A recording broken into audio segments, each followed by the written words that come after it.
Hi friends, welcome to creative junction arts. ఓం నమ శివాయ. అందరికీ నమస్కారం. ఓం గం గణపతియే నమో నమః. ఈరోజు మహామహిమాన్వితమైన మహత్తరమైనటువంటి సంకటహర చతుర్థి వ్రతం ఎలా చేయాలి అనేది తెలుసుకుందాం. ప్రతి నెల కృష్ణపక్ష చతుర్థి వస్తుంది చూడండి. అంటే పౌర్ణమి వెళ్ళాక వచ్చే 4వ రోజు అన్నమాట. ఆ రోజుని సంకటహర చతుర్థి అంటారు. ఎలాంటి కష్టం ఉన్నా సరే సంకటహర చతుర్థి వ్రతం చేయడం వలన తొలగిపోతాయి. ఇప్పుడు సంకటహర చతుర్థి అంటే ఏమిటి అంటే, గణపతికి 32 స్వరూపాలు ఉన్నాయని ముగ్ధ పురాణాలలో చెప్పారు కదా. అందులో 32వ స్వరూపమే ఈ సంకటహర గణపతి. ఆఖరి స్వరూపం అన్నమాట. ఆయన కుడి చేతిలో వరదహస్తం ఉంటుంది, ఇంకొక చేతిలో పాయస పాత్ర ఉంటుంది. అలాగే దేవేరిని ఎడమ తొడపై కూర్చోబెట్టుకొని ఉంటారన్నమాట స్వామివారు. ఆ స్వామికి ప్రతి నెల కృష్ణపక్షంలో వచ్చేటటువంటి చతుర్థి అంటే చాలా ప్రీతి. అందుకే ఈ వ్రతాన్ని ఏ నెలలో అయినా వచ్చేటటువంటి కృష్ణపక్షంలో మొదలు పెట్టుకోవచ్చు. మంగళవారం రోజున ఈ చతుర్థి వస్తే అంగారక చతుర్థి అని అంటారు. ఆ రోజు ఈ వ్రతాన్ని మొదలు పెడితే అద్భుతమైనటువంటి ఫలితాలు వస్తాయి. ఈ వ్రతాన్ని ఆచరించటం వల్ల వచ్చే ప్రయోజనాలు ఏమిటి అంటే, మనం పనులు ఏవైనా మొదలు పెడితే ఆటంకాలు వస్తున్నాయనుకోండి, అప్పుడు ఈ వ్రతాన్ని చేసి చూడండి, అద్భుతంగా ముందుకు సాగుతుంది. జీవితంలో అభివృద్ధి లేదనుకోండి, అంటే ఏదైనా వ్యాపారాన్ని మొదలు పెడితే మంచి లాభాలు లేకపోవడం, అలాగే ఉద్యోగానికి వెళ్తే ప్రమోషన్స్ కానీ శాలరీ కానీ పెరగకపోవడం ఉందనుకోండి, ఈ వ్రతాన్ని ఆచరించండి, మంచి ఫలితాలను పొందుతారు. మనం ఉన్నతమైన స్థితిలోకి వెళ్తున్నాం అనుకోండి, కొంతమంది మనల్ని చూసి బాధపడేవారు ఉంటారు. అలాంటి నరదృష్టి నుంచి విముక్తి చెందాలన్నా కూడా ఈ వ్రతం బాగా పనిచేస్తుంది.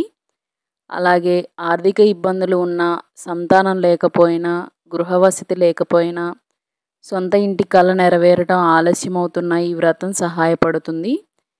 దీర్ఘకాలిక వ్యాధులున్నా, విద్యాభ్యాసన అనేది సరిగ్గా సాగకపోయినా, పిల్లలకు చదువు సరిగ్గా రాకపోయిన వాళ్ళు, అలాగే శత్రుపీడ ఉన్నా, లేకపోతే పాడి పంటలు సరిగ్గా లేనట్లయితే రైతులు కానీ, వివాహం కాకపోయినా, అలాగే దంపతుల మధ్య సఖ్యత అనేది లేకపోయినా, అలానే చెయ్యని తప్పుకి అన్యాయంగా దండన అనుభవిస్తున్న ఈ వ్రతం అనేది అద్భుతమైన ఫలితాలను ఇస్తుంది.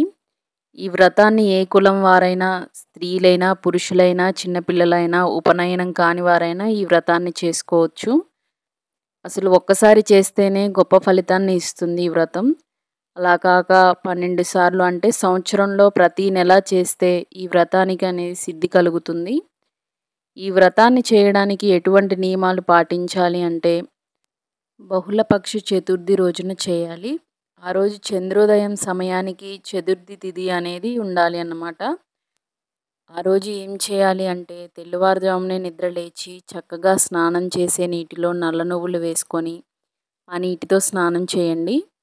తర్వాత స్వామివారికి ముడుపు అనేది కట్టాలి. వ్రతం అనేది సాయంత్రం పూట చేసుకోవాలి.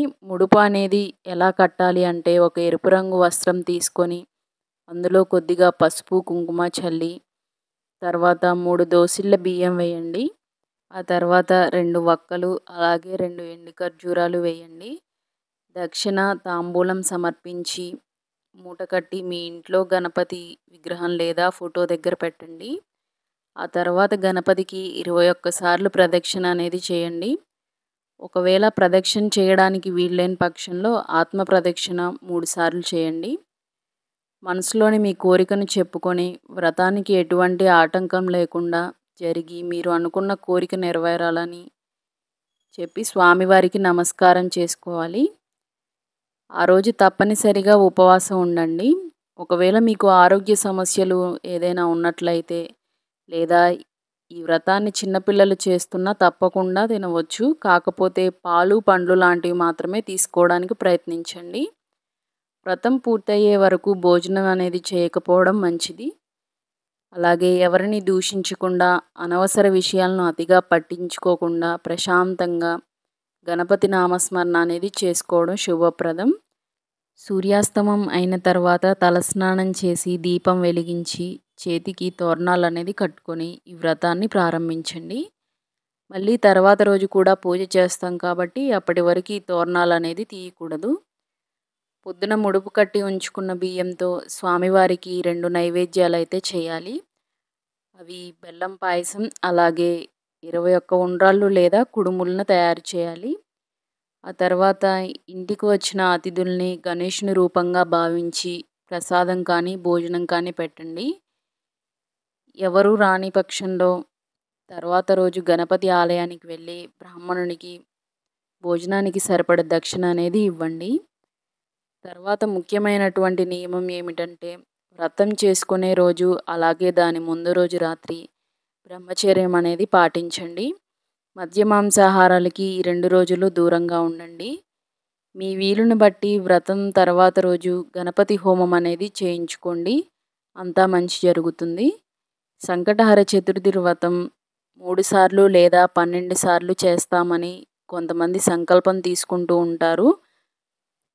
వారు ఏదైనా అనివార్య కారణాల వల్ల మధ్యలో ఏదైనా గ్యాప్ వచ్చినట్లయితే మళ్ళీ కంటిన్యూ చేయవచ్చు. మీరు కూడా ఆచరించండి. మీ కష్టాలని, మీ పనులకు కలిగే ఆటంకాలని తొలగించుకోండి.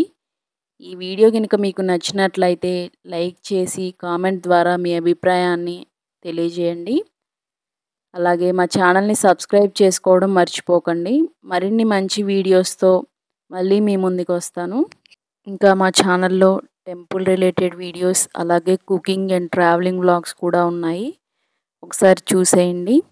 Srikalahasti Kannappa temple full video ఛానల్లో ఉంది. ఒకసారి చూసేయండి.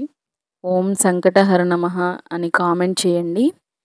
ఓం సంకటహర విఘ్నేశ్వరాయ నమః. ఓం నమః శివాయ. సర్వే జనా సుఖినో భవంతు.